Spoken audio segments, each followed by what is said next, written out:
एक बूढ़ा ब्राह्मण था। वह रोज पीपल को जल से सींचता था।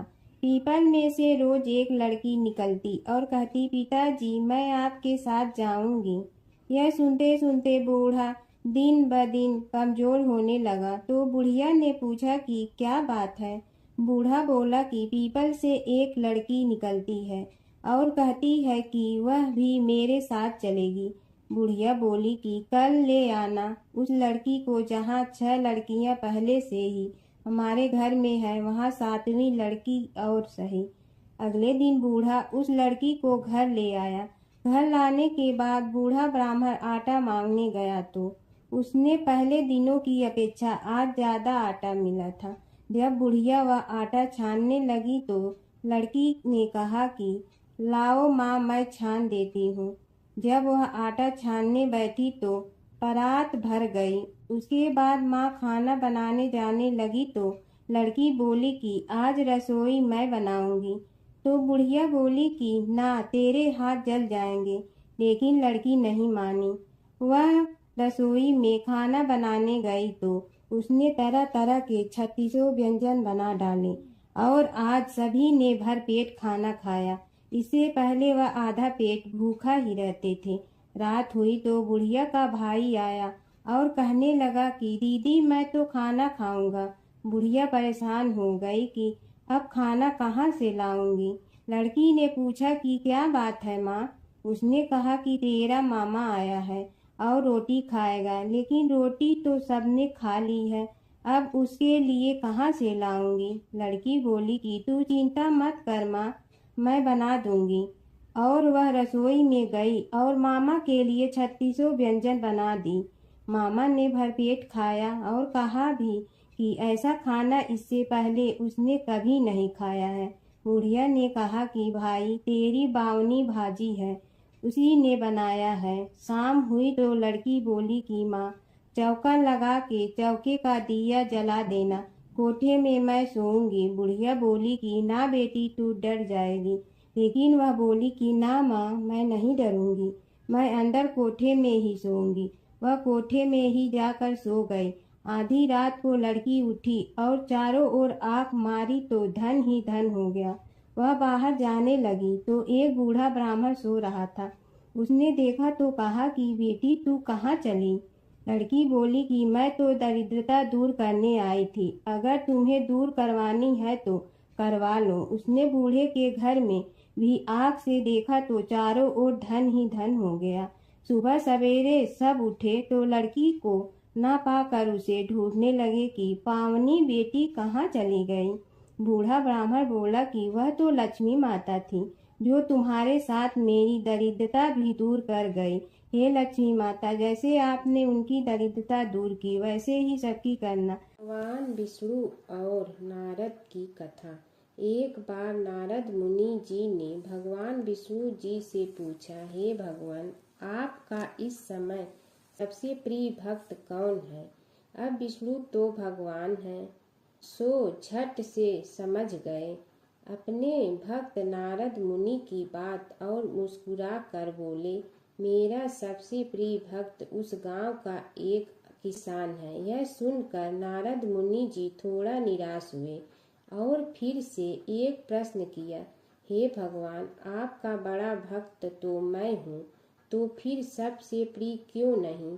भगवान विष्णु जी ने नारद मुनि जी से कहा, इसका जवाब तो तुम खुद ही दोगे।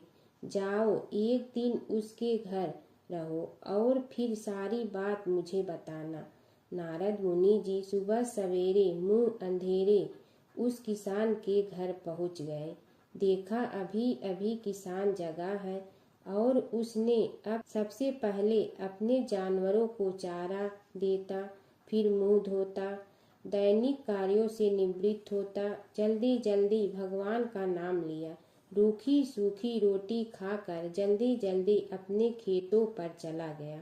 सारा दिन खेतों में काम किया और शाम को वापस घर आया। जानवरों को अपनी जगह बांधा, उन्हें चारा पानी डाला, हाथ धोया, मुंह धोया, फिर थोड़ी देर भगवान का नाम लिया, फिर परिवार के संग बैठकर खाना खाया और कुछ बातें की और फिर से सो गया। अब सारा दिन यह सब देखकर नारद मुनि जी भगवान विष्णु के पास वापिस आए और बोले, भगवान, मैं आज सारा दिन उस किसान के संग रहा, लेकिन वो तो ढंग से आपका नाम भी नहीं ले सकता।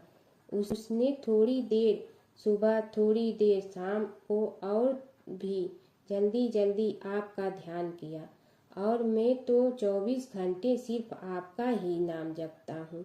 क्या आपका सबसे प्रिय भक्त वो गरीब किसान ही है? भगवान विष्णु जी ने नारद की बात सुनकर कहा, अब इसका जवाब भी तुम मुझे खुद ही देना। और भगवान विष्णु जी ने एक कलश अमृत से भरा नारद मुनि को थमाया और बोले, इस कलश को लेकर तुम तीनों लोकों की परिक्रमा कर के आओ, लेकिन ध्यान रहे अगर एक बूंद भी अमृत नीचे गिरा तो तुम्हारी सारी भक्ति और पुण्य नष्ट हो जाएगी। नारद मुनि तीनों लोकों की परिक्रमा करके जब भगवान विष्णु के पास वापस आए तो खुश होकर बोले, भगवान, मैंने एक बूंद भी अमृत नीचे नहीं गिरने दिया। विष्णु भगवान ने पूछा, और इस दौरान तुमने मेरा नाम कितना बार लिया, मेरा स्मरण कितनी बार किया? तो नारद बोले, अरे भगवान जी, मेरा तो सारा ध्यान इस अमृत पर था, फिर आपका ध्यान कैसे करता? भगवान विष्णु ने कहा, हे नारद, देखो उस किसान को, वो अपना कर्म करते हुए भी नियमित रूप से मेरा स्मरण करता है, क्योंकि जो अपना कर्म करते हुए भी मेरा जाप करे वो ही मेरा सबसे प्रिय भक्त है। तुम तो सारे दिन खाली बैठे ही जप करते हो, और जब तुम्हें कर्म दिया तो मेरे लिए तुम्हारे पास समय ही नहीं था। तो नारद मुनि सब समझ गए और भगवान के चरण पकड़कर बोले, हे भगवान, आपने मेरा अहंकार तोड़ दिया, आप धन्य हैं। समय की बात है कि विष्णु भगवान का विवाह लक्ष्मी जी के साथ निश्चित हो गया।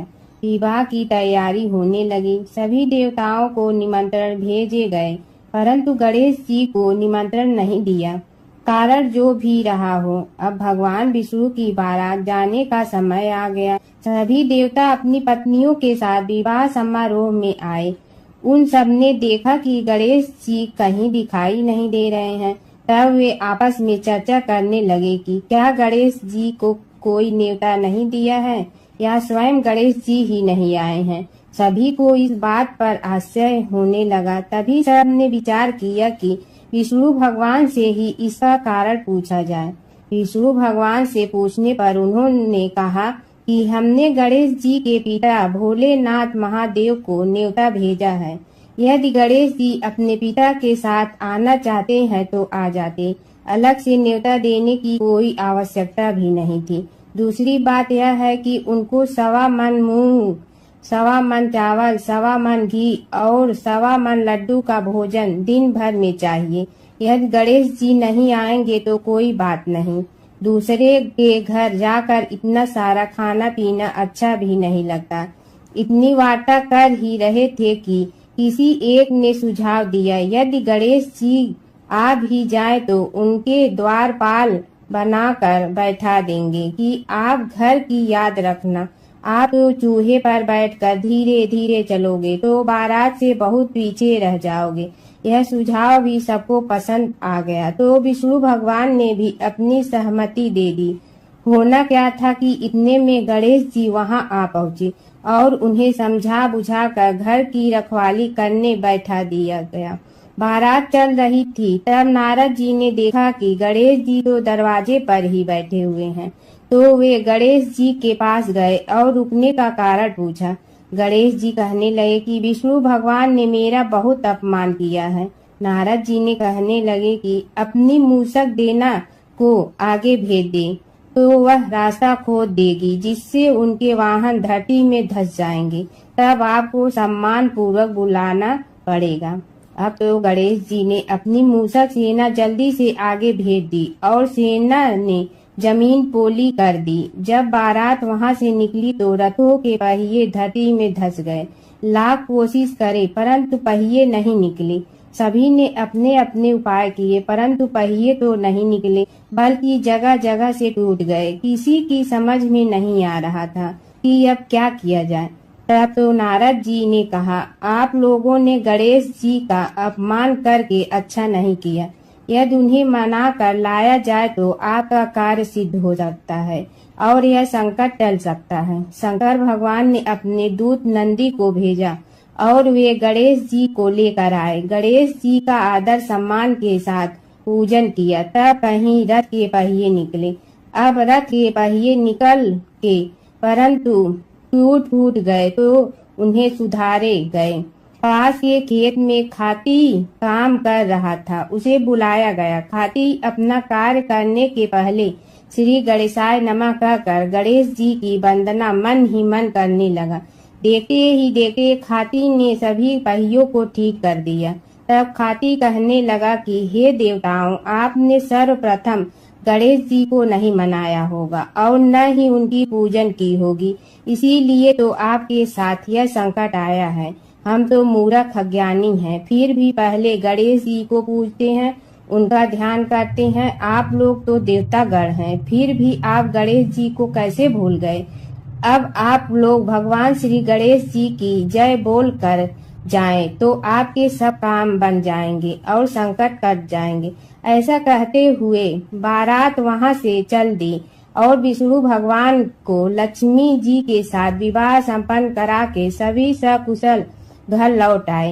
हे गणेश जी महाराज, आपने विष्णु को जैसे कारज सारियो ऐसे कारज सबको सिद्ध कर जो। बोलो गजानन भगवान की जय। एक गांव में एक बुढ़िया माई रहती थी। उसके 2 बेटे तथा बहू भी थे।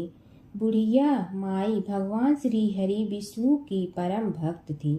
अपना जीवन दान धर्म पुण्य कार्य कर्मों में लगाती थी, परंतु बुढ़िया माई कभी भी मंदिर और सत्संग में व तीर्थ स्थानों पर नहीं जाती थी।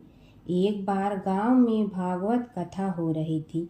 बेटे ने कहा, माँ, आप सारा दिन घर में रहती हैं, आप मंदिर में भागवत कथा सुनने क्यों नहीं जाती। बुढ़िया माई ने बेटे का मन रखने के लिए कह दिया कि आज जाऊंगी, परंतु नहीं गई। ऐसा करते करते 6 दिन निकल गए। बुढ़िया माई के बेटे ने कहा, माँ, आज अंतिम दिन है, आज तो कथा सुनने आपको जाना ही पड़ेगा। सारा दिन घर का काम करके बुढ़िया माई ने जाते जाते इतनी देर कर दी कि अंतिम दिन की भागवत कथा भी समाप्त हो गई। भगवान श्री हरि विष्णु सन्यासी का रूप धारण करके बुढ़िया माई के पास आए और बोले, बुढ़िया माई, तुम कहाँ जा रही हो। बुढ़िया माई ने कहा, मैं भागवत कथा सुनने जा रही हूँ।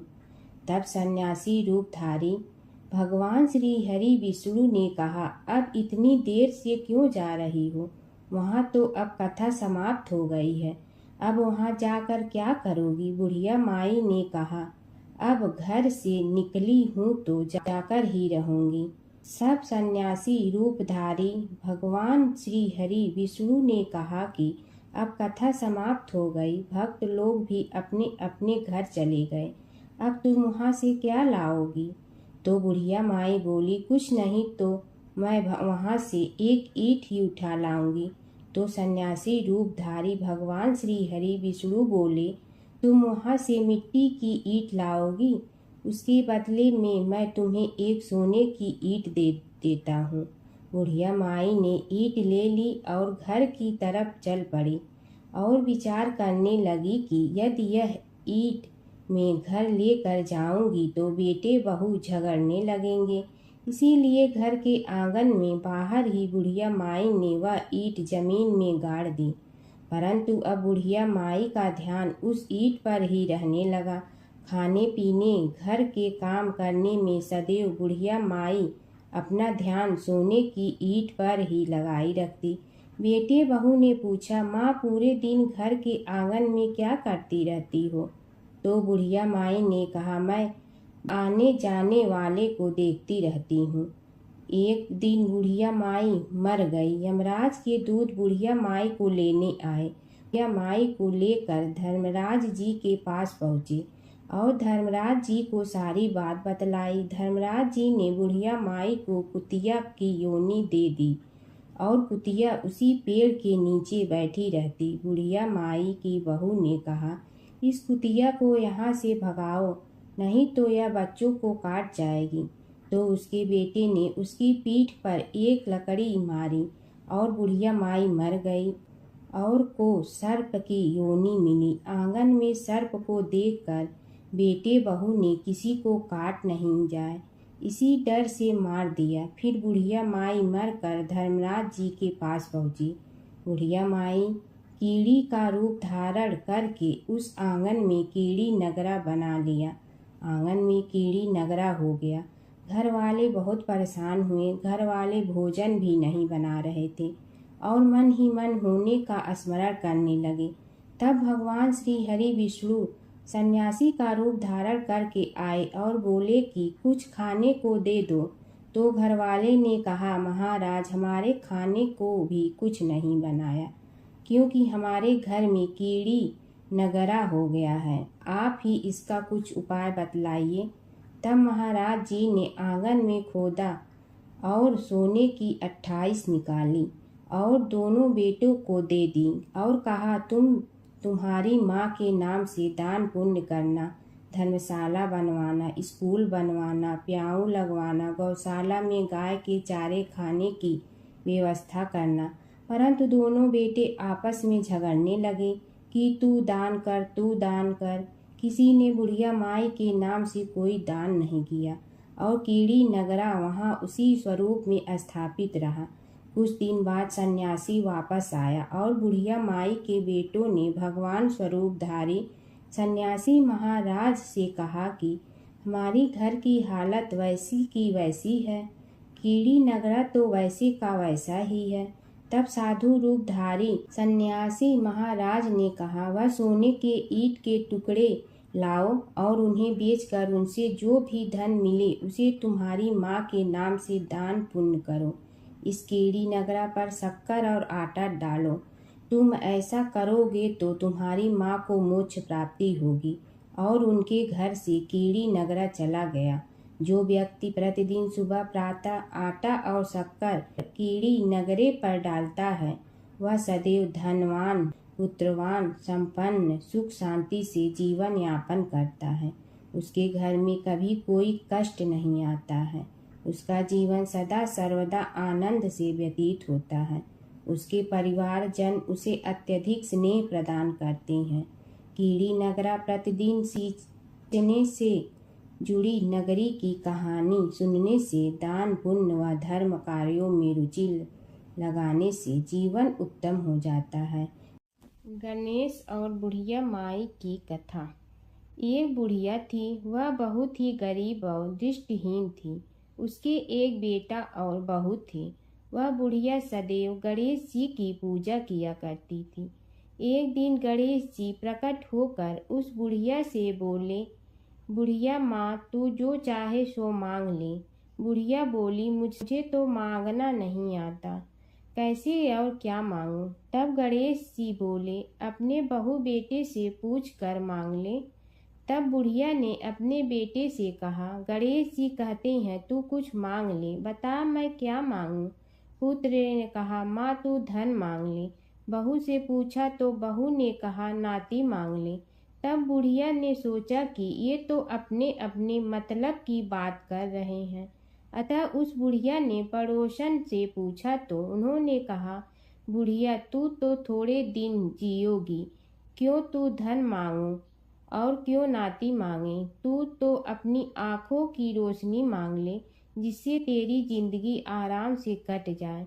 इस पर बुढ़िया बोली, यदि आप प्रसन्न है तो मुझे 9 करोड़ की माया दे, निरोगी काया दे, अमर सुहाग दे, आँखों की रोशनी दे, नाती दे, पोता दे और सब परिवार को सुख दे और अंत में मोक्ष दे। यह सुनकर तब गणेश जी बोले, बुढ़िया माँ, तुमने तो हमें ठग लिया। फिर भी जो तूने मांगा है वचन के अनुसार सब तुझे मिलेगा। और यह कहकर गणेश जी अंतर ध्यान हो गए।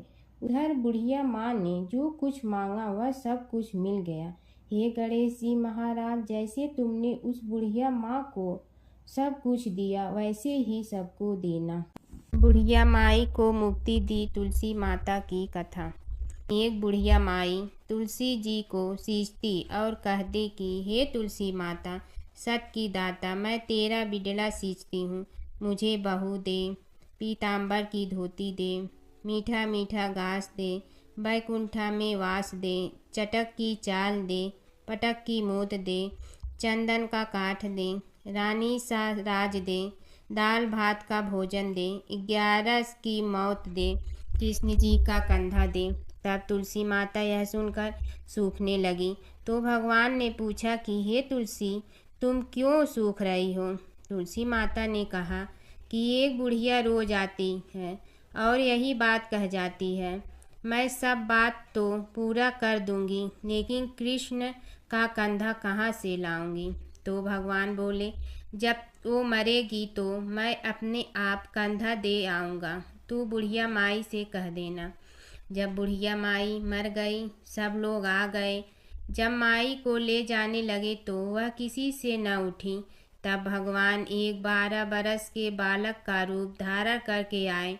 बालक ने कहा, मैं कान में एक बात कहूँगा तो बुढ़िया माई उठ जाएगी। बालक ने कान में कहा, बुढ़िया माई मन की निकाल ले, पीताम्बर की धोती ले, मीठा मीठा घास ले, बैकुंठा का वास ले, चटक की चाल ले, पटक की मोत ले, कृष्ण जी का कंधा ले। यह सुनकर बुढ़िया माई हल्की हो गई। भगवान ने कंधा दिया और बुढ़िया माई को मुक्ति मिल गई। हे तुलसी माता, जैसे बुढ़िया माई को मुक्ति दी वैसे सबको देना। जमुना की कहानी। प्राचीन समय में एक गांव था जिसमें 2 बहनें रहा करती थी। एक बहन का नाम गंगा था तो दूसरी बहन का नाम जमुना था। एक बार दोनों बहनें एक साहूकार के खेत से गुजर रही थी तो जमुना ने 13 दाने जौ के तोड़ लिए, जिसे देख गंगा बोली कि तुझे तो ग्रहण लग गया, तूने चोरी की है। इस पर जमुना बोली कि अब मेरा ग्रहण कैसे धुलेगा। गंगा ने कहा कि तुझे 12 साल तक साहूकार के यहाँ नौकरी करनी पड़ेगी, तभी तेरा पाप धुलेगा और ग्रहण से मुक्ति मिलेगी। जमुना साहूकार के यहाँ नौकरी के लिए जाती है और अपने लिए काम मांगती है। साहूकार उसे काम पर रख लेता है, लेकिन काम करने से पहले जमुना उसे कहती है कि मैं सारे काम करूंगी लेकिन 4 काम नहीं करूंगी। जूठे बर्तन नहीं मांजूंगी, झाड़ू नहीं लगाऊंगी, बिस्तर नहीं बिछाऊंगी और दिया नहीं जलाऊंगी।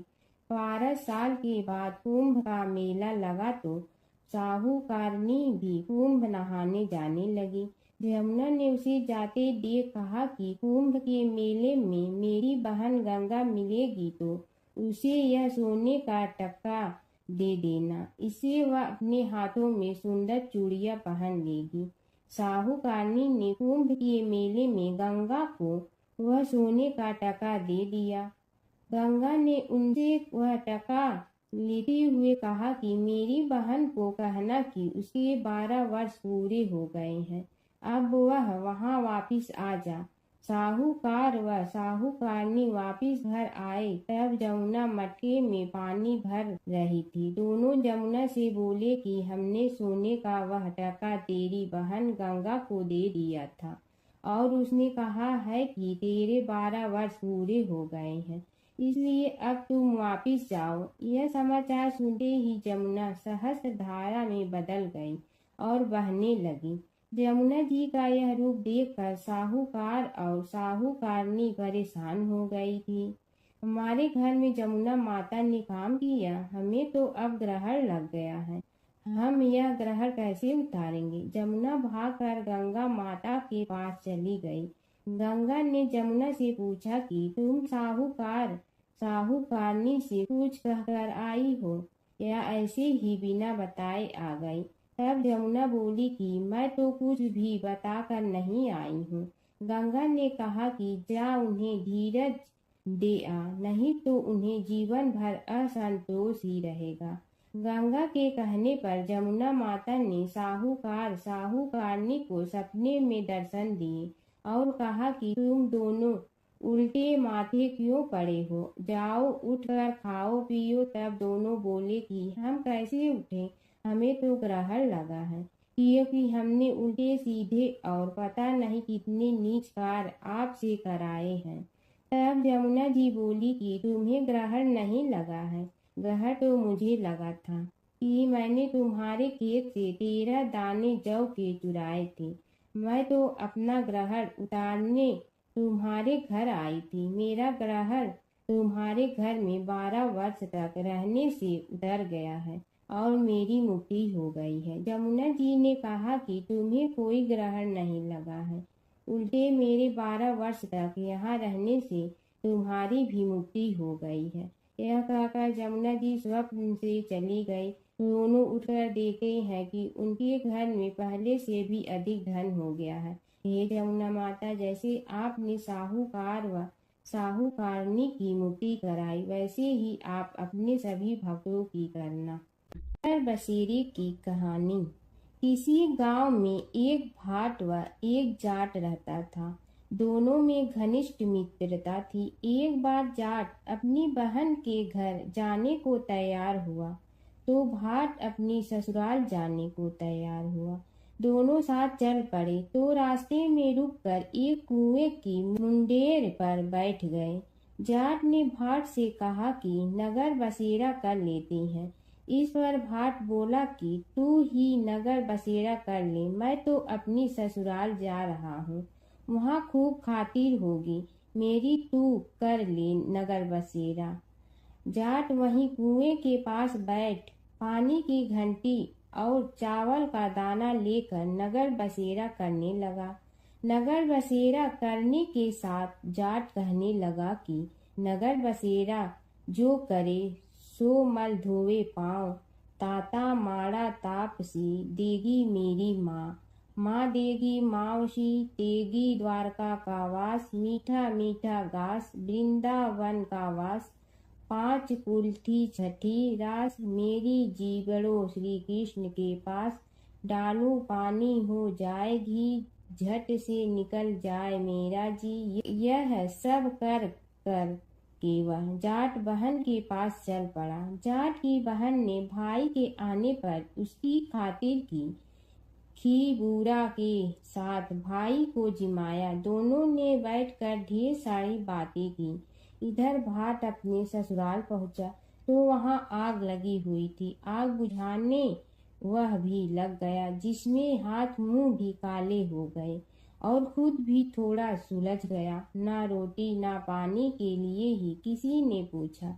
एक पड़ोसन आई तो उसने भाट की सास को कहा कि जमाई आया है, जरा उस आओ भगत कर लो। बुढ़िया बोली कि सब कुछ तो जल गया है, अब कहाँ से आओ भगत करूं। तब पड़ोसन ने ही भाट को एक रोटी के साथ छाछ दी। उसने वही खाकर गुजारा किया। शाम को दोनों फिर घर की ओर चल पड़े और रास्ते में मिल गए और एक दूसरे का हाल पूछा। भाट बोला कि मेरी ससुराल में तो आग लगी हुई थी, आग बुझाते मैं खुद काला हो गया हूँ, ना रोटी मिली ना पानी। जाट बोला कि मेरी तो बहुत खातिर हुई। फिर बोला कि मैंने कहा था ना कि नगर बसेरा कर ले, आ अब कर ले, लेकिन भाट ने फिर मना कर दिया। कहने लगा कि चाहे रोटी दे या न दे, तेरी तो माँ है, दही चूरमा का पेड़ा धरा पाएगा। भाट ने फिर नगर बसेरा नहीं किया। जाट ने कर लिया नगर बसेरा, जो करे सो मल धोए पाँव, ताता माड़ा तापसी देगी मेरी माँ, माँ देगी मावशी देगी द्वारका का वास, मीठा मीठा घास वृंदावन का वास, 5 कुल्थी छठी रास मेरा जीवड़ो श्री कृष्ण के पास, डालू पानी हो जाए घी झट से निकल जाए मेरा जी। करके वह चल पड़ा। घर पहुँचते ही जाट की मावशी ने बहुत लाड प्यार किया। उधर भाट घर गया तो उसकी भैंस खो गई थी। बाप एक लाठी रखे तो दूसरी उठाए और कहने लगा कि ससुराल गया तो आग लगा दी, अब यहाँ आया तो भैंस खो दी। बाप ने कहा कि पहले भैंस लेकर आ, तभी रोटी पानी मिलेगा। सारा दिन भाट भैंस ढूंढता रहा, लेकिन उसे भैंस नहीं मिली। जाट और भाट की मुलाकात फिर से बाजार में हो गई। जाट ने भाट के हाल चाल पूछे तो भाट बोला कि आते ही भैंस खो गई। बस उसी दिन से भैंस ढूंढ रहा हूँ। रोटियां का तो पूछो ही मत। जाट ने कहा कि मैंने तो पहले ही कहा था कि नगर बसेरा कर ले। जाट की बात सुनकर भाट बोला कि तेरे नगर बसेरे में इतनी ताकत है तो चल अब कर लेते हैं। दोनों ने बैठकर नगर बसेरा किया। नगर बसेरा जो करे सो मल धोवे पाँव। ताता माड़ा तापसी देगी मेरी माँ। माँ देगी मौसी देगी द्वारका का वास। मीठा मीठा घास वृंदावन का वास। 5 कुल्ठी छठी रास मेरा जीवड़ो श्री कृष्ण के पास। डालू पानी हो जाए घी झट से निकल जाए मेरा जी। दोनों के नगर बसेरा करने पर भाट जैसे ही आगे बढ़ा तो उसकी खोई भैंस मिल गई, जिसे लेकर घर पहुंचा। घर पहुंचते ही माँ ने कहा कि लड़के को आते ही घर से निकाल दिया। सारे दिन से ये भूखा प्यासा भटक रहा है। यह कहकर उसकी माँ ने उसको खूब खिलाया पिलाया। इस घटना के बाद सारे नगर में ढिंढोरा पिटवा गया कि कब कोई अपने पीहर या सास से आते जाते नगर बसेरा करें। जैसे भाट को नगर बसेरा करने का फल मिला, वैसे ही हर किसी को मिलती है। माता सीता की कथा। यह कहानी सीता माता कहती थी और श्री राम इसे सुना करते थे। एक दिन श्री राम भगवान को किसी काम के लिए बाहर जाना पड़ा, तो सीता माता कहने लगी कि भगवान, मेरा तो 12 वर्ष का नित्य नियम है। अब आप बाहर जाएंगे तो मैं अपनी कहानी किसे सुनाऊंगी। श्री राम ने कहा कि तुम कुएं की पाल पर जाकर बैठ जाना और वहां जो औरतें पानी भरने आएंगी उन्हें अपनी कहानी सुना देना। सीता माता कुएं की पाल पर जाकर बैठ जाती हैं। एक स्त्री आई, उसने रेशम की जड़ी की साड़ी पहन रखी थी और सोने का घड़ा ले रखा था। सीता माता उसे देख कहती हैं कि बहन, मेरा 12 वर्ष का नित्यनेम सुन लो। पर वह स्त्री बोली कि मैं तुम्हारा नित्यनेम सुनूंगी तो मुझे घर जाने में देरी हो जाएगी और मेरी सास मुझसे लड़ेंगी। उसने कहानी नहीं सुनी और चली गई। उसकी रेशम जड़ी की साड़ी फट गई। सोने का घड़ा मिट्टी के घड़े में बदल गया। सास ने देखा तो पूछा कि ये किसका दोष अपने सिर लेकर आ गई है। बहू ने कहा कि कुएं पर एक औरत बैठी थी। उसने कहानी सुनने के लिए कहा, लेकिन मैंने सुनी नहीं, जिसका यह फल मिला है। बहू की बात सुनकर अगले दिन वही साड़ी और घड़ा लेकर सास कुएं की पाल पर गई। सास को वहीं माता सीता बैठी मिली, तो माता सीता ने कहा कि बहन, मेरी कहानी सुन लीजिए। सास बोली कि एक बार छोड़, मैं तो 4 बार कहानी सुन लूंगी। राम आए लक्ष्मण आए, देश के पुजारी आए, नित नेम का नेम लाए, आओ राम बैठो राम। तपी रसोई जियो राम, माखन मिश्री खाओ राम। दूध बतासा पियो राम, सूत के पलका मोठो राम। साल दुसाला पोठो राम, साल दुसाला ओढ़ो राम। जब बोलो जब राम ही राम, राम संवारे सबके काम। खाली घर भंडार भरेंगे, सबका बेड़ा पार करेंगे।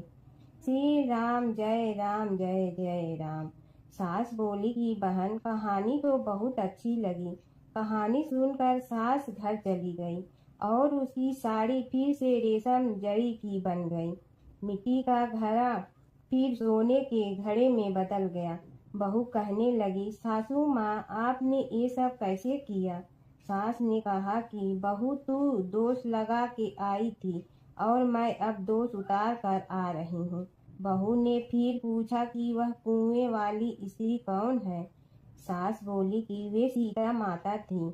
वे पुराने से नया कर देती हैं, खाली घर में भंडार भर देती हैं। वह लक्ष्मी जी का वास घर में कर देती हैं। आदमी की जो भी इच्छा हो उसे पूरा कर देती हैं। बहू बोली कि ऐसी कहानी मुझे भी सुना दो। सास बोली कि ठीक है, तुम भी सुनो। और सास ने कहानी शुरू की।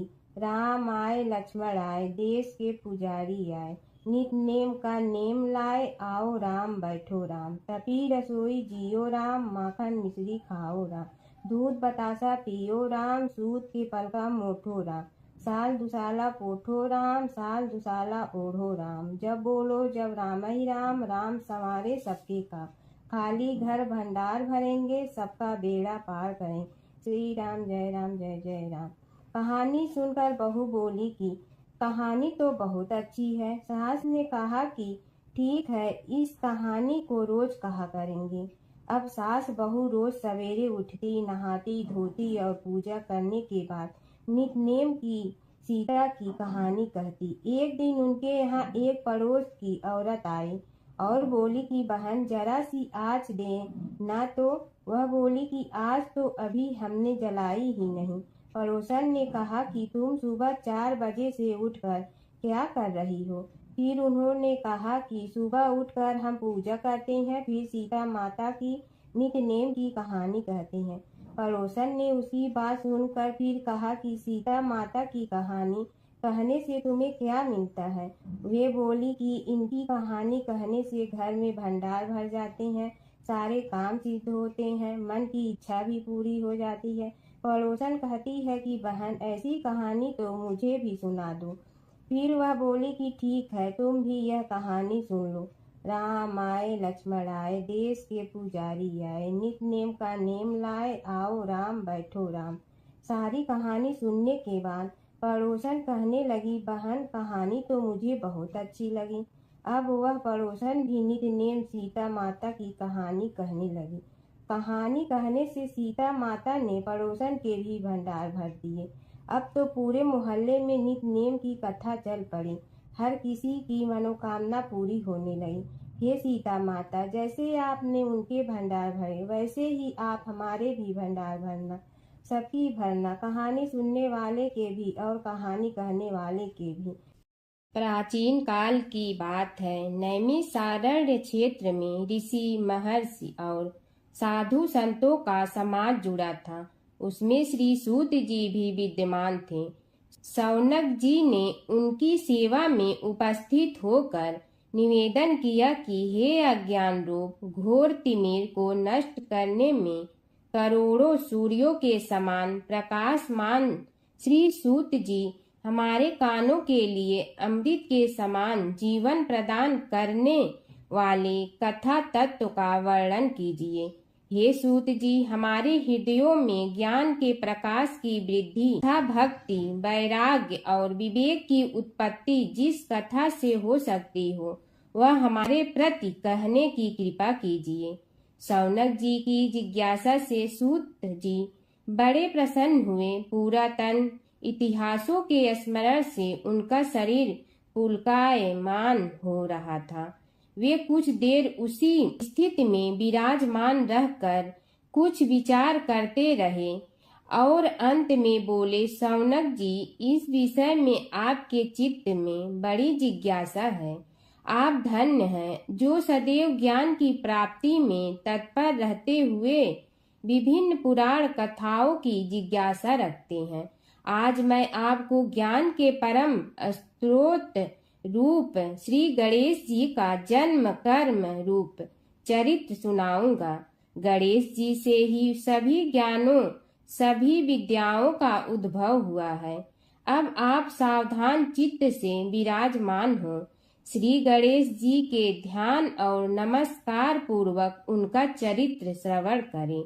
नमस्तस्मै गणेशाय ब्रह्मा विद्या प्रदायिनी यनागस्त्यसमः साक्षात विघ्न सागर सोषणे। कैसे हैं वे श्री गणेश जो सभी प्रकार की ब्रह्म विद्याओं को प्रदान करने वाले, अर्थात ब्रह्मा के सगुण और निर्गुण स्वरूप पर प्रकाश डालने और जीव ब्रह्मा का अभेद प्रतिपादन करने वाली विद्याओं के दाता हैं। वे विघ्नों के समुद्रों को महर्षि अगस्त के समान शोषण करने में समर्थ हैं। इसलिए उनका नाम विघ्न सागर शोषक के नाम से प्रसिद्ध है। मैं उन भगवान श्री गणेश जी को नमस्कार करता हूँ। प्रथम पूजा के अधिकारी श्री गणेश जी। यह कहकर सूत जी कुछ समय के लिए मौन हो गए और फिर बोले, शौनक जी, भगवान गणेश जी ही सर्वप्रथम पूजा प्राप्ति के अधिकारी हैं। किसी भी देवता की पूजा करो, पहले उनकी पूजा करो। शौनक जी ने निवेदन किया, हे भगवान, हे सूत, सर्वप्रथम यह बताने की कृपा कीजिए कि गणेश जी को प्रथम पूजा का अधिकार किस प्रकार प्राप्त हुआ। इस विषय में मेरी बुद्धि मोह को प्राप्त हो रही है कि सृष्टि रचयिता ब्रह्मा जी, पालन करता भगवान नारायण और संहार करता शिव जी में से किसी को प्रथम पूजा का अधिकारी क्यों नहीं माना गया। यह त्रिदेव ही तो सबसे बड़ा देवता माने जाते हैं। सूत जी ने कहा, शौनक जी, यह भी एक रहस्य ही है। देखो, अधिकार मांगने से नहीं मिलता, इसके लिए योग्यता होनी चाहिए। संसार में अनेकों देवी देवताएं पूजे जाते हैं। पहले जो जिसका इष्ट देव होता है वह उसी की पूजा किया करता है। इससे बड़े देवताओं के महत्व में कमी आने की आशंका उत्पन्न हो गई। इस कारण देवताओं में परस्पर विवाद होने लगा। वे उसका निर्णय प्राप्त करने के लिए शिव जी के पास पहुँचे और प्रणाम करके पूछने लगे, प्रभु, हम सब में प्रथम पूजा का अधिकारी कौन है। शिव जी सोचने लगे कि किसे प्रथम पूजा का अधिकारी माने। तभी उन्हें एक युक्ति सूझी। बोले, देवगण, इसका निपटारा बातों से नहीं तथ्यों से होगा। इसके लिए एक प्रतियोगिता रखनी होगी, शिव की परिक्रमा करने की प्रतियोगिता।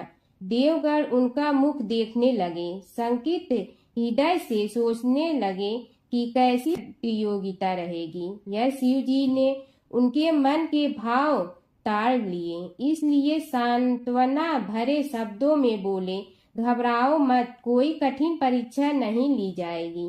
बस इतना ही कि सभी अपने अपने वाहनों पर चढ़कर संसार की परिक्रमा करो और फिर यहाँ लौट आओ। जो पहले लौटेगा वही सर्वप्रथम पूजा का अधिकारी होगा। अब क्या देर थी, सभी अपने अपने वाहन पर चढ़कर दौड़ पड़े। किसी का वाहन गजराज था तो किसी का सिंह, किसी का भैंसा तो किसी का मृग, किसी का हंस तो किसी का उल्लू, किसी का अश्व तो किसी का श्वान। अभिप्राय यह है कि वाहनों को विविधता के दर्शन उस समय जितने भले प्रकार से हो सकते थे उतने अन्य समय में नहीं। सबसे गया बीता वाहन गणेश जी का था मूषक, उससे चूहा भी कहते हैं। ऐसे वाहन के बल भरोसे इस प्रतियोगिता में सफल होना तो क्या, सम्मिलित होना भी हास्यास्पद है। गणेश जी ने सोचा, छोड़ो, क्या होगा प्रतियोगिता में भाग लेने से, हम तो यहाँ बैठे रह कर ही तमाशा देखेंगे। वे बहुत देर तक विचार करते रहे। अंत में उन्हें एक युक्ति सूझी। शिव जी स्वयं ही जगदाता हैं, यह संसार उन्हीं का प्रतिबिंब है, तब क्यों न इन्हीं की परिक्रमा कर ली जाए। इनकी परिक्रमा करने से ही संसार की परिक्रमा हो जाएगी। ऐसा निश्चय कर उन्होंने मूषक पर चढ़कर शिव जी की परिक्रमा की और उनके समक्ष जा पहुँचे। शिव जी ने कहा, तुमने परिक्रमा पूर्ण कर ली। उन्होंने उत्तर दिया, जी हाँ। शिव जी सोचने लगे कि इसे तो यहीं घूमते हुए देखा, फिर परिक्रमा कैसे कराया। देवताओं का परिक्रमा करके लौटना आरंभ हुआ और उन्होंने गणेश जी को वहां बैठे देखा तो माथा ठनक गया। फिर भी साहस करके बोले, अरे तुम विश्व की परिक्रमा के लिए नहीं गए। गणेश जी ने कहा, अरे मैं कब का यहाँ आ गया। देवता बोले, तुम्हें तो कहीं भी नहीं देखा। गणेश जी ने उत्तर दिया, देखते कहाँ से, समस्त संसार शिव जी में विद्यमान है। इनकी परिक्रमा करने से ही संसार की परिक्रमा पूर्ण हो गई। सूत जी बोले, शौनक, इस प्रकार गणेश जी ने अपनी बुद्धि के बल पर ही विजय प्राप्त कर ली। उनका कथन सत्य था, इसलिए कोई विरोध करता भी तो कैसे। बस उसी दिन से गणेश जी की प्रथम पूजा होने लगी। सूत जी बोले, हे शौनक जी, यह एक तथ्य है कि गणेश जी ही उसके पात्र हैं। वे बड़े देवता का भी कार्य सिद्धि में विघ्न उपस्थित होने पर उन विघ्न राज का आश्रय न लिया हो। हे शौनक, वे देव भी बड़े दयालु हैं। नाम तो शिव जी का ही आशुतोष है, किंतु वे सर्वात्मा और सर्वरक्षक प्रभु तो शिव जी की अपेक्षा भी शीघ्र ही प्रकट हो जाते हैं। उनका भक्त कभी किसी संकट में नहीं पड़ता। यदि प्रारब्ध वशात कभी किसी विपत्ति में पड़ भी जाता है तो गणेश्वर की उपासना करने पर उनके अनुग्रह से उनके समस्त दुख दूर होकर परम सुख की प्राप्ति होती है। शौनक ने कहा, हे सूत जी, हे महाभाग, हे प्रभु, मैं गणेश जी के विभिन्न चरित्रों का अध्ययन करना चाहता हूँ, तो मुझे बताइए कि किस ग्रंथ का अवलोकन करूँ। हे दयामय, आपको तो उनके समस्त चरित्र विदित है कि यदि आप ही उन्हें सुनाने की कृपा करें तो मेरा अत्यधिक उपकार होगा। सूत जी बोले, हे शौनक भगवान, गणेश्वर के इतने चरित्र हैं कि उन सब का कथन इस जीवा से संभव नहीं, क्योंकि प्रभु अनंत, प्रभु चरित अनंता वाली बात समस्त विद्वान ऋषि मुनि कहते हैं। फिर भी गणेश जी प्रथम पूजा के अधिकारी होने के कारण समस्त देव चरित्रों में जुड़े हुए हैं, इसलिए उनका प्रभाव भी सर्वाधिक व्यापक है। हे मुने, हे शौनक, वे भगवान सर्व समर्थ हैं। वे सभी का तिरस्कार करने में समर्थ हैं, किंतु उनका तिरस्कार कोई भी नहीं कर सकता। यह त्रिलोक्य उन्हीं भगवान के संकेत पर नित्य करता है। इसकी समस्त क्रियाएं उन्हीं की इच्छा पर आश्रित हैं। हे शौनक भगवान गणेश्वर स्वयं कहते हैं, शिवे विष्णु च शक्तौ च सूर्ये मयि निराधिप यो भेद बुद्धि योगः स सम्य योगुः मतो मम। हे नरेश्वर, हे वरेण्य, शिव, विष्णु, शक्ति, सूर्य और मुझ गणेश में जो अभेद बुद्धि योग है, मेरे मत में वही सम्यक योग है। इससे यह भी सिद्ध है कि समस्त देवता उन्हीं के स्वरूप हैं। वे ही भगवान विभिन्न कार्य रूपों के अनुसार अपना भिन्न भिन्न नाम रखते हैं। हे मुनि श्रेष्ठ, उन सब देवताओं के चरित्र भी उन्हीं गणराज के चरित्र हैं। यद्यपि सब चरित्र एक ही ग्रंथ में मिलने में संभव नहीं है, फिर भी गणेश्वर के अनेकों प्रमुख चरित्रों का वर्णन गणेश पुराण में हुआ है। राजा सोमकांत का वृतांत कथन। शौनक जी ने पूछा, हे प्रभु, गणेश पुराण का आरंभ किस प्रकार हुआ, यह मुझे बताने की कृपा करें। इस पर सूत जी ने कहने लगे, हे शौनक, यद्यपि गणेश पुराण है तो बहुत प्राचीन, क्योंकि भगवान गणेश्वर तो आदि हैं। न जाने कब से गणेश जी अपने उपासकों पर कृपा करते चले आ रहे हैं। उनके अनंत चरित्र हैं, जिनका संग्रह एक महापुराण का रूप ले सकता है। उसे एक बार भगवान नारायण ने नारद जी को और भगवान ने शंकर और जगन जननी पार्वती जी को सुनाया था। बाद में वही पुराण संक्षेप रूप में ब्रह्मा जी ने महर्षि वेद व्यास को सुनाया और फिर व्यास जी ने महर्षि भृगु को सुनाया। भृगु ने कृपा करके सौराष्ट्र के एक राजा सोमकांत को सुनाया था। तब से वह पुराण अनेक कथाओं में विस्तृत होता रहा और अनेक कथाओं से रहित होता हुआ अनेक रूप में प्रचलित है। शौनक जी ने पूछा, भगवान, आप यह बताने का कष्ट करें कि राजा सोमकांत कौन था। उसने महर्षि से गणेश पुराण का श्रवण कहाँ किया था, उस पुराण के श्रवण से उसे क्या क्या उपलब्धियां हुई, हे नाथ, मुझे श्री गणेश्वर की कथा के प्रति उत्कंठा बढ़ती ही जा रही है। सूत जी बोले, हे शौनक, सौराष्ट्र के देवनगर नाम की एक प्रसिद्ध राजधानी थी। वहाँ का राजा सोमकांत था। वह अपनी प्रजा का पुत्र के समान पालन करता था।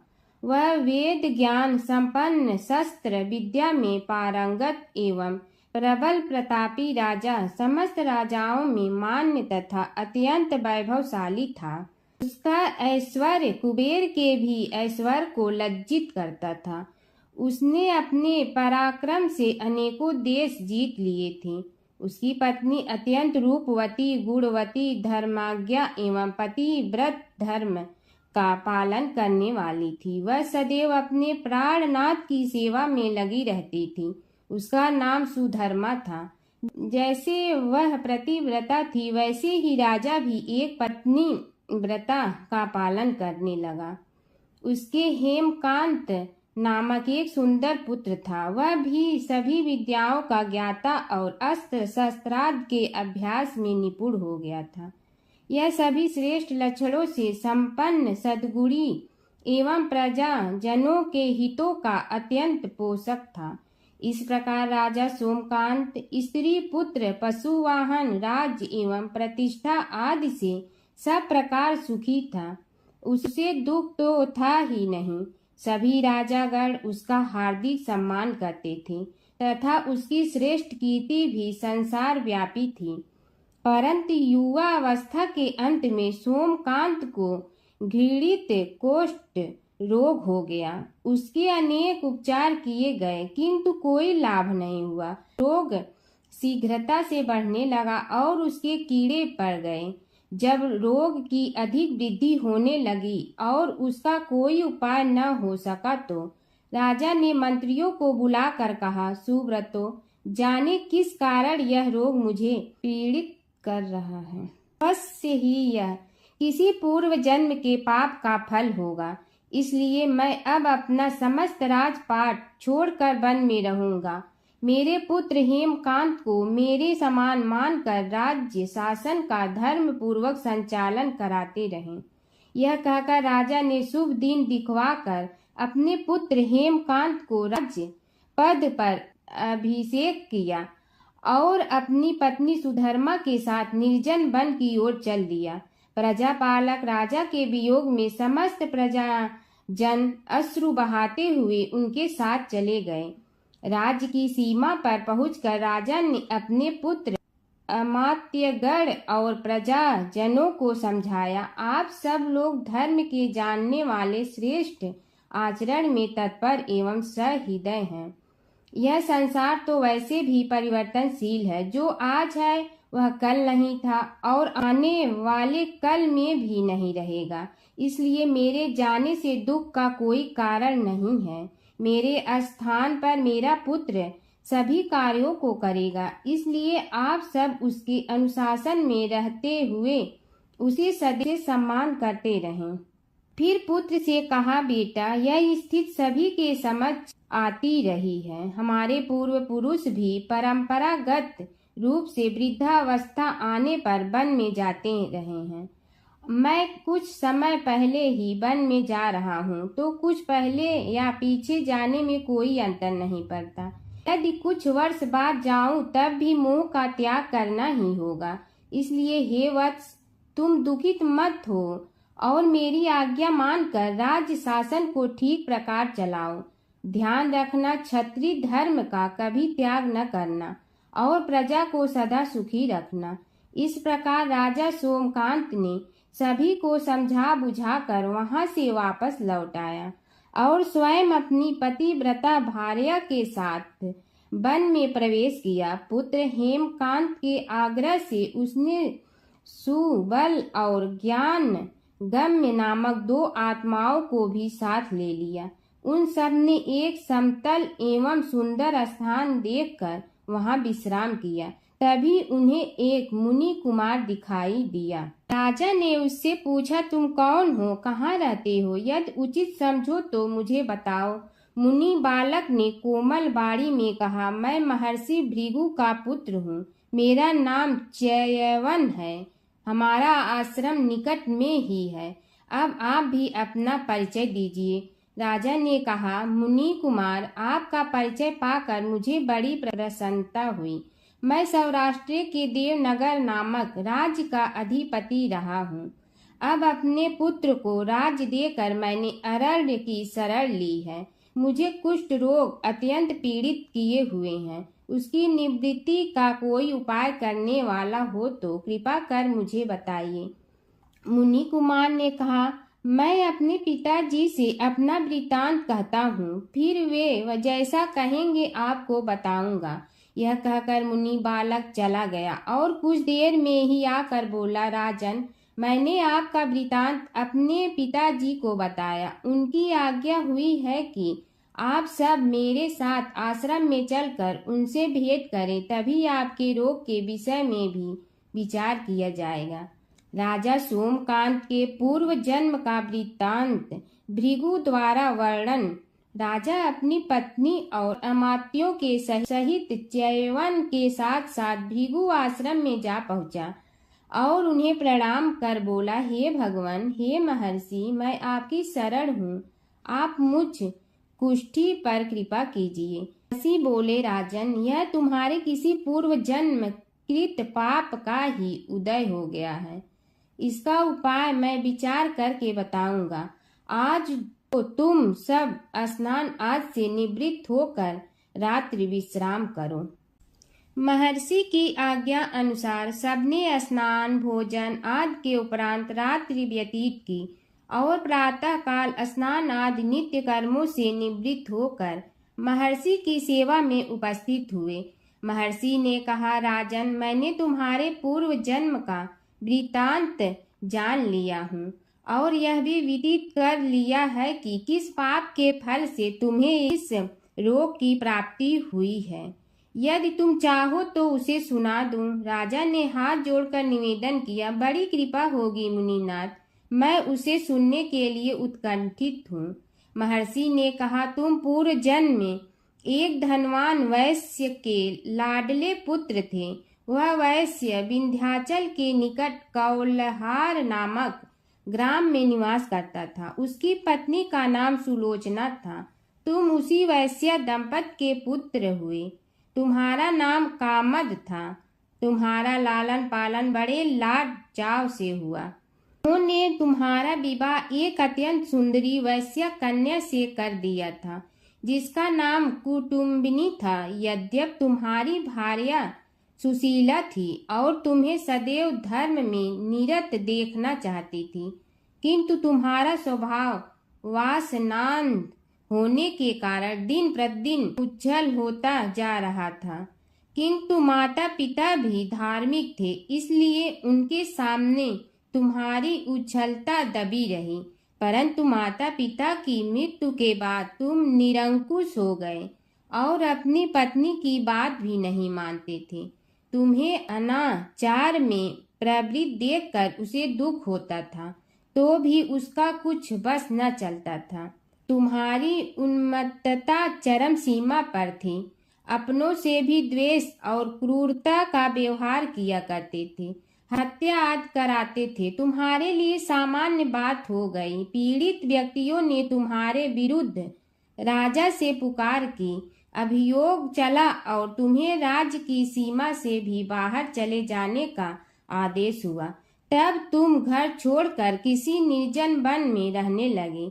उस समय तुम्हारा कार्य लोगों को लूटना और हत्या करना ही रह गया। एक दिन माध्याह्न काल था। गुणवर्धक नामक एक विद्वान ब्राह्मण उधर से निकला। बेचारा अपनी पत्नी को लिवाने के लिए ससुराल जा रहा था। तुमने उस ब्राह्मण युवक को पकड़कर लूट लिया। प्रतिरोध करने पर उसे मारने लगे तो वह चित्कार करने लगा, मुझे मत मार, मत मार, देख मेरा दूसरा विवाह हुआ है। मैं पत्नी को लेने के लिए जा रहा हूँ। किंतु तुम तो क्रोधवश में ऐसे लीन हो रहे थे कि तुमने उसकी बात सुनकर भी नहीं सुनी। जब उसे मारने लगे तो उसने श्राप दे दिया, अरे हत्यारे, मेरी हत्या के पाप से तो सहस्त्र कल्प तक घोर नरक भोगोगे। तुमने उसकी कोई चिंता न की और सिर काट लिया। राजन, तुमने ऐसी ऐसी एक नहीं बल्कि अनेक निरीह हत्याएं की थी, जिनकी गणना करना भी पाप है। इस प्रकार इस जन्म में तुमने घोर पाप कर्म किए थे, किंतु बुढ़ापा आने पर जब अशक्त हो गए तब तुम्हारे साथ जो क्रूर कर्मा थे वे भी किनारा कर गए। उन्होंने सोच लिया कि अब तो इसे खिलाना भी पड़ेगा, इसलिए मरने दो यहीं।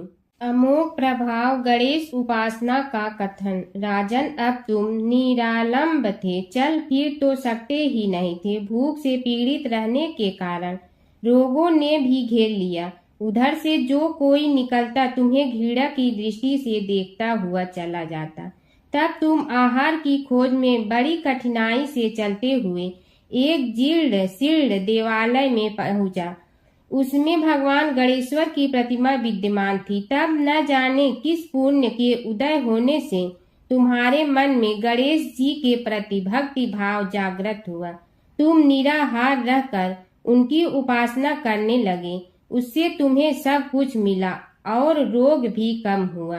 राजन, तुमने अपने साथियों की दृष्टि बचाकर बहुत सा धन एक स्थान पर गाड़ दिया था। अब तुमने उस धन को उसे देवालय के जीर्णोद्धार में लगाने का निश्चय किया। शिल्पी बुलाकर उस मंदिर को सुंदर और भव्य बनवा दिया। इस कारण कुख्याति सुख्याति में बदलने लगी। फिर यथा समय तुम्हारी मृत्यु हुई। यमदूतों ने पकड़कर तुम्हें यमराज के समक्ष उपस्थित किया। यमराज तुमसे बोले, जीव, तुमने पाप और पुण्य दोनों ही किए हैं और दोनों का ही भोग तुम्हें भोगना है, किंतु पहले पाप का फल भोगना चाहते हो पुण्य का। इसके उत्तर में तुमने प्रथम अपने पुण्य कर्मों के भोग की इच्छा प्रकट की और इसीलिए उन्होंने तुम्हें राजकुल में जन्म लेने के लिए भेज दिया। पूर्व जन्म में तुमने भगवान गणाध्यक्ष का सुंदर एवं भव्य मंदिर बनवाया था, इसलिए तुम्हें सुंदर देह की प्राप्ति हुई। यह कहकर महर्षि भृगु कुछ रुके। उन्होंने देखा कि राजा को इस वृतांत पर शंका हो रही है। तभी महर्षि के शरीर में असंख्य विकराल पक्षी उत्पन्न होकर राजा की ओर झपटे। उनकी चोंच बड़ी तीक्ष्ण थी, जिनसे वे राजा के शरीर को नोच नोच कर खाने लगे। उसके कारण उत्पन्न असहनीय पीड़ा से व्याकुल हुए राजा ने महर्षि के समक्ष हाथ जोड़कर निवेदन किया, प्रभु, आपका आश्रम तो समस्त द्वेष आदि से परे है और यहाँ मैं आपकी शरण में बैठा हूँ। तब यह पक्षी मुझे आकर ही क्यों पीड़ित कर रहे हैं? हे मुनिनाथ, इनसे मेरी रक्षा कीजिए। महर्षि ने राजा के अंतर्वचन सुनकर सांत्वना देते हुए कहा, राजन, तुमने मेरे वचनों में शंका की थी और जो मुझ सत्यवादी के कथन में शंका करते हैं उसे खाने के लिए मेरे शरीर से इसी प्रकार पक्षी प्रकट हो जाते हैं, जो कि मेरे हुंकार करने पर भस्म हो जाया करते हैं। यह कर महर्षि ने हुंकार की और तभी वे समस्त पक्षी भस्म हो गए। राजा श्रद्धावनत होकर उनके समक्ष अश्रुपात करता हुआ बोला, प्रभु, अब आप पाप से मुक्त होने का उपाय कीजिए। महर्षि ने कुछ विचार कर कहा, राजन, तुम पर भगवान गणेश्वर की कृपा सहज रूप से है और वे ही प्रभु तुम्हारे पापों को भी दूर करने में समर्थ हैं। इसलिए तुम उनके पाप नाशक चरित्रों का श्रवण करो। गणेश पुराण में उनके चरित्रों का भले प्रकार वर्णन हुआ है, अतएव तुम श्रद्धा भक्ति पूर्वक उसी को सुनने में चित्त लगाओ। राजा ने प्रार्थना की, महामुनि, मैंने गणेश पुराण का नाम भी आज तक नहीं सुना, तो उनके सुनने का सौभाग्य कैसे प्राप्त कर सकूंगा? हे नाथ, आपसे अधिक ज्ञानी और प्रकांड विद्वान और कौन हो सकता है? आप ही मुझ पर कृपा कीजिए। महर्षि ने राजा की दीनता देखकर उसके शरीर पर अपने कमंडल का मंत्रपूत जल छिड़का। तभी राजा को एक छींक आई और नासिका से एक अत्यंत छोटा काले वर्ण का पुरुष बाहर निकल आया। देखते देखते वह बढ़ गया। उसके भयंकर रूप को देखकर राजा कुछ भयभीत हुआ, किंतु समस्त आश्रमवासी वहां से भाग गए। वह पुरुष महर्षि के समक्ष हाथ जोड़कर खड़ा हो गया। उन्हें उसकी ओर देखा और कुछ उच्च स्वर में बोले, तू कौन है, क्या चाहता है? वह बोला, मैं साक्षात पाप हूँ। समस्त पापियों के शरीर में मेरा निवास है। आपके मंत्र पूत जल के स्पर्श से मुझे विवश होकर राजा के शरीर से बाहर निकलना पड़ा है। अब मुझे बड़ी भूख लगी है, बताइए क्या खाऊं और कहाँ रहूं? महर्षि बोले, तू उस आम के अवकाश स्थान में निवास कर और उसी वृक्ष के पत्ते खाकर जीवन निर्वाह कर। यह सुनते ही वह पुरुष आम के वृक्ष के पास पहुंचा, किंतु उसके स्पर्श मात्र से वह वृक्ष जलकर भस्म हो गया। फिर जब पाप पुरुष को रहने के लिए कोई स्थान दिखाई न दिया तो वह भी अंतर्हित हो गया। हर व्रत कथा के साथ पढ़ी और सुनी जाने वाली लपसी तपसी की यह कहानी। एक लपसी था, एक तपसी था। तपसी हमेशा भगवान की तपस्या में लीन रहता था। लपसी रोजाना सवा सेर की लपसी बनाकर भगवान का भोग लगाकर जीम लेता था। एक दिन दोनों लड़ने लगे। तपसी बोला, मैं रोज भगवान की तपस्या करता हूँ, इसलिए मैं बड़ा हूँ। लपसी बोला, मैं रोज भगवान को सवा सेर लपसी का भोग लगाता हूँ, इसलिए मैं बड़ा हूँ। नारद जी वहाँ से गुजर रहे थे। दोनों को लड़ता देखकर उनसे पूछा कि तुम क्यों लड़ रहे हो? तपसी ने खुद के बड़ा होने का कारण बताया और लपसी ने अपना कारण बताया। नारद जी बोले, तुम्हारा फैसला मैं करूँगा। दूसरे दिन लपसी और तपसी नहाकर अपनी रोज की भक्ति करने आए तो नारद जी ने छुपकर 1.25 करोड़ की एक एक अंगूठी उन दोनों के आगे रख दी। तपसी की नज़र उस अंगूठी पर पड़ी जो उसने चुपचाप अंगूठी उठाकर अपने नीचे दबा ली। तब लपसी की नज़र अंगूठी पर पड़ी, लेकिन उसने ध्यान नहीं दिया। भगवान को भोग लगाकर लपसी खाना खाने लगा। नारद जी सामने आए तो दोनों ने पूछा कि कौन बड़ा, तो नारद जी ने तपसी से खड़ा होने को कहा। वो खड़ा हुआ तो उसने नीचे दबी अंगूठी दिखाई पड़ी। नारद जी ने लपसी से कहा, तपस्या करने के बाद भी तुम्हारी चोरी करने की आदत नहीं गई, इसलिए लपसी बड़ा है और तुम्हें तुम्हारी तपस्या का कोई फल भी नहीं मिलेगा। तपसी शर्मिंदा होकर माफ़ी मांगने लगा। उसने नारद जी से पूछा, मुझे मेरी तपस्या का फल कैसे मिलेगा? नारद जी ने कहा, यदि कोई गाय और कुत्ते की रोटी नहीं बनाएगा तो फल तुम्हें मिलेगा। यदि कोई ब्राह्मण को भोजन करवा कर दक्षिणा नहीं देगा तो फल तुम्हें मिलेगा। यदि कोई साड़ी के साथ ब्लाउज नहीं देगा तो फल तुझे मिलेगा। यदि कोई दिए से दिया जलाएगा तो फल तुम्हें मिलेगा। यदि कोई सारी कहानी सुने लेकिन तुम्हारी कहानी नहीं सुने तो फल तुझे मिलेगा। उसी दिन से हर व्रत कथा कहानी के साथ लपसी तपसी की कहानी भी सुनी और कही जाती है। ओम जय जगदीश हरे स्वामी, जय जगदीश हरे। भक्त जनों के संकट क्षण में दूर करे। ओम जय जगदीश हरे। जो ध्यावे फल पावे, दुख बिन दे मन का। सुख संपत्ति घर आवे, कष्ट मिटे तन का। ओम जय जगदीश हरे। मात पिता तुम मेरे, शरण कहूँ किसकी। तुम विनय और न दूजा, आस करूँ जिसकी। ओम जय जगदीश हरे। तुम पूर्ण परमात्मा, तुम अंतर्यामी। पार ब्रह्म परमेश्वर, तुम सबके स्वामी। ओम जय जगदीश हरे। तुम बिंदा के सागर, तुम पालन करता। मैं मूर्ख कल काम, कृपा करो भरता। ओम जय जगदीश हरे। तुम हो एक अगोचर, सबके प्राणपति। किस विधि मिलूं दया में, तुमको मैं कुमति। ओम जय जगदीश हरे। दीन बंधु दुख हरता, तुम रक्षक मेरे। अपने हाथ उठाओ, द्वार पड़ा तेरे। ओम जय जगदीश हरे। विषय विकार मिटा पाप हरो देवा, श्रद्धा भक्ति बढ़ाओ संतन की सेवा। ओम जय जगदीश हरे। तन मन धन सब तेरा, स्वामी सब कुछ है तेरा। तेरा तुझको अर्पण क्या लागे मेरा। ओम जय जगदीश हरे। जय जगदीश हरे। स्वामी जय जगदीश हरे।